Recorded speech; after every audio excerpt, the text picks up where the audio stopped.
Allô, bonsoir. J'espère que tout le monde se porte bien. Et par la grâce de Dieu, moi aussi, je vais bien. C'est notre première séance, la première séance de art. Nous allons apprendre les bases de art. Et avec votre dévouement, vous-même, vous pouvez d'une manière ou d'une autre devenir expert de art. C'est tellement large, art est tellement large. Ça dépend du domaine dans lequel vous voulez exceller. Donc, comme je le disais, c'est la première séance, c'est la première vidéo. Donc, et ce serait intéressant pour ceux qui ne sont pas encore abonnés de vous abonner, de la sorte à ce qu'à chaque fois que je vais mettre les nouvelles vidéos, les tutos, que vous ayez un message vous disant que c'est comme ça, on a mis en place une nouvelle vidéo. Et nous allons d'une manière ou d'une autre apprendre comment installer Art et Art Studio et également l'environnement des arts. Et bon, avec les autres séances ou bien les autres tutos à venir, nous allons apprendre autre chose, yeah, en allant. OK, entre-temps, donc, si vous voulez vous faire former ou si vous voulez apprendre art selon votre domaine, surtout que si vous êtes chercheur, vous êtes étudiant, bon, comment analyser avec art, comment faire la visualisation des données avec art, comment manipuler les données avec art. Donc, l'adresse qui s'affiche sur votre écran, donc, c'est mon email. Vous pouvez toutefois utiliser ça pour m'écrire. Donc, autre chose très importante, il faut vous abonner pour qu'on puisse évoluer ensemble. Ça, c'est la première séance, la première vidéo. Les autres choses arriveront. Donc, entre-temps, ok.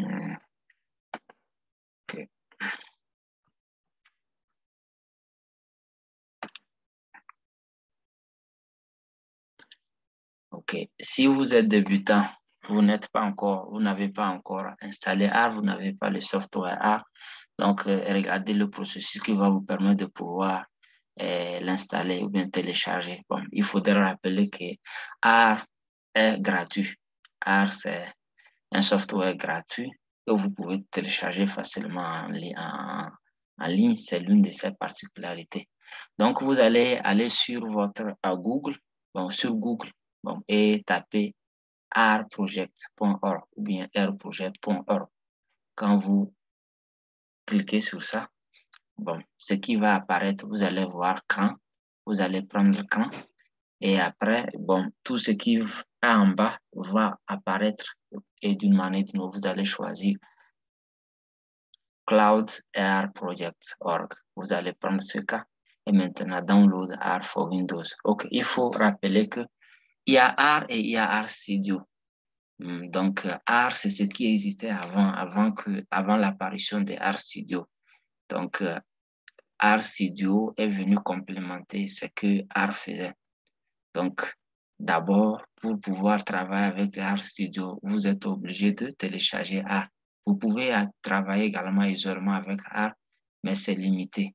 Donc, quand vous finissez de télécharger R, vous êtes aussi obligé de télécharger R Studio pour pouvoir faire tout ce que vous voulez faire.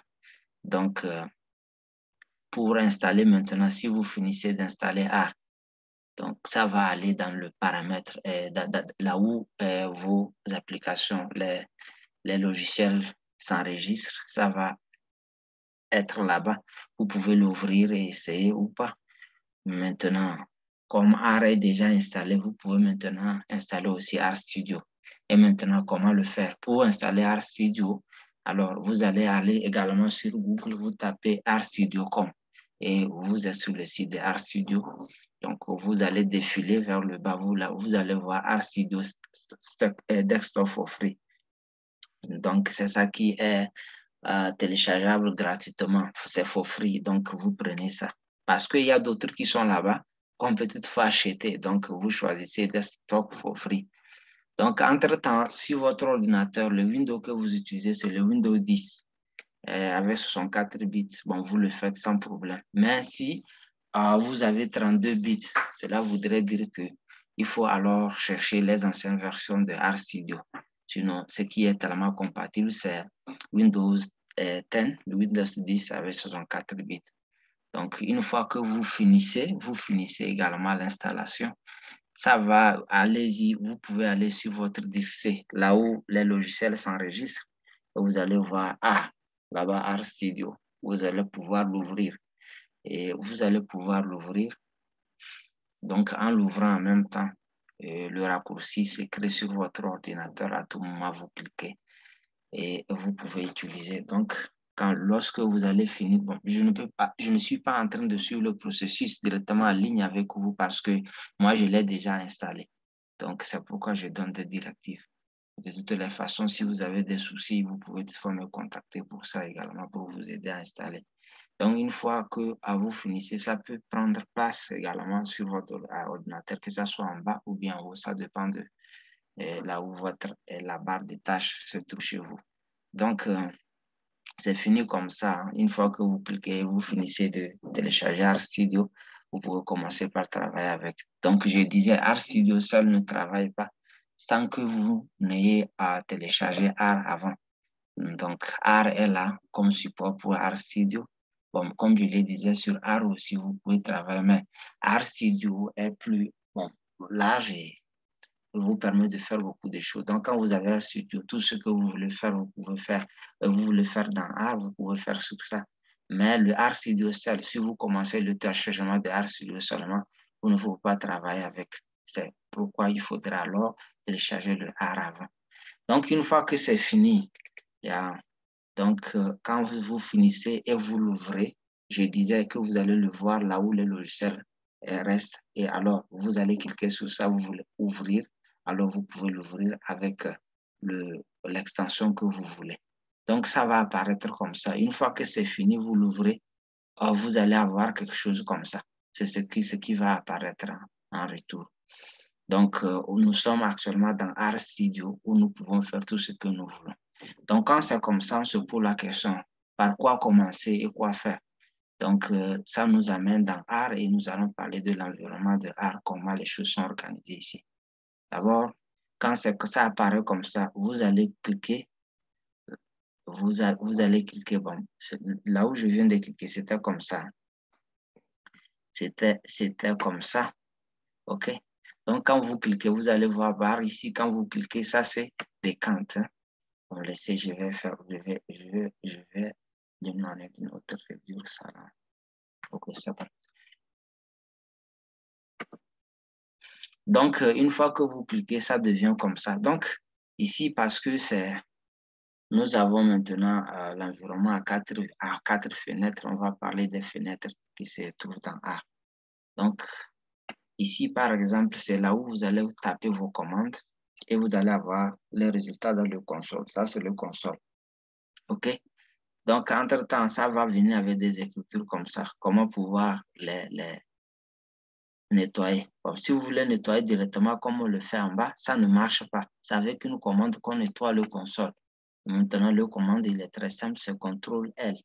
C'est-à-dire sur votre ordinateur, vous cliquez, bon, CTRL et L. Vous avez vu que ça a disparu. Donc, à tout moment, lorsque même vous allez exécuter des commandes, vous allez travailler avec A et vous avez les résultats, vous voulez nettoyer. Donc, vous pouvez nettoyer de cette façon-là.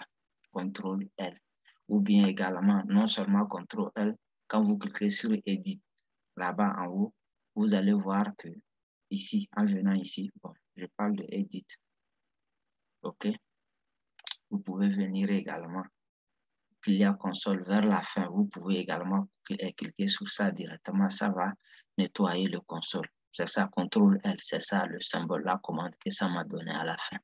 OK, ça c'est ça. Donc ici, je peux l'appeler, ici, ce qui se passe ici, je peux appeler ça la fenêtre de commande. C'est là-bas qu'on va taper les commandes. Et à partir d'ici également, nous allons, ici, nous avons le console. C'est là-bas qu'on obtient les résultats. Donc on a ici l'environnement global. Quand vous avez les données à l'intérieur de votre A, c'est ici que vous allez les voir. C'est l'environnement. C'est à partir d'ici également que quand vous avez, par exemple, d'autres données, c'est-à-dire que vous ne voulez pas utiliser les données internes de R, mais vous voulez importer vos données pour analyse, c'est ici aussi que ça se fait. Donc ici, c'est les packages. Il faut rappeler que ce qu'on appelle package ici, bon, Ce sont des packages. Est-ce que je peux dire que ce sont des paniers, ce sont des sacs avec lesquels art travaille. Ça dépend de ce que vous voulez faire. Et si le package n'est pas interne, vous êtes obligé de l'installer. Donc, art travaille avec les packages. Donc, ça dépend si vous voulez faire la visualisation de données.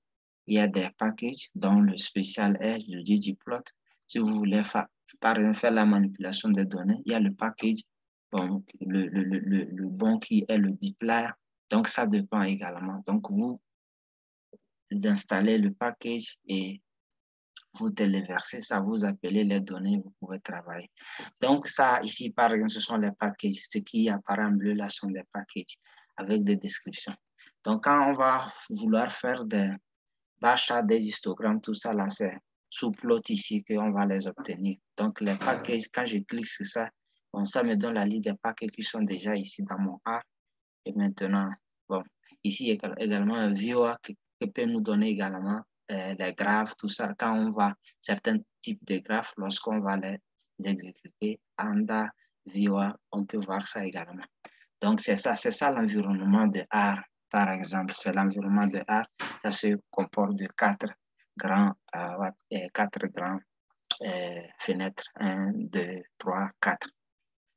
OK. Donc, ici, par exemple, nous avons présenté comment pouvoir installer R et comment pouvoir nettoyer d'abord le console parce que quand ça va venir avec des écritures et je disais c'est CTRL-L et maintenant les différentes fenêtres. Donc, le prochain tuto qui va, le tuto numéro 2, on va également parler de comment pouvoir installer les packages, comment pouvoir appeler les données et les utiliser. Quelles sont les commandes clés qu'il faut utiliser? C'est ce que nous allons voir dans le prochain tuto. Donc, comme je vous dis, il faut vraiment cliquer sur abonner et la cloche de notification et vous allez voir toutes les vidéos et étape par étape, nous allons apprendre beaucoup de choses avec A. Merci beaucoup pour votre disponibilité.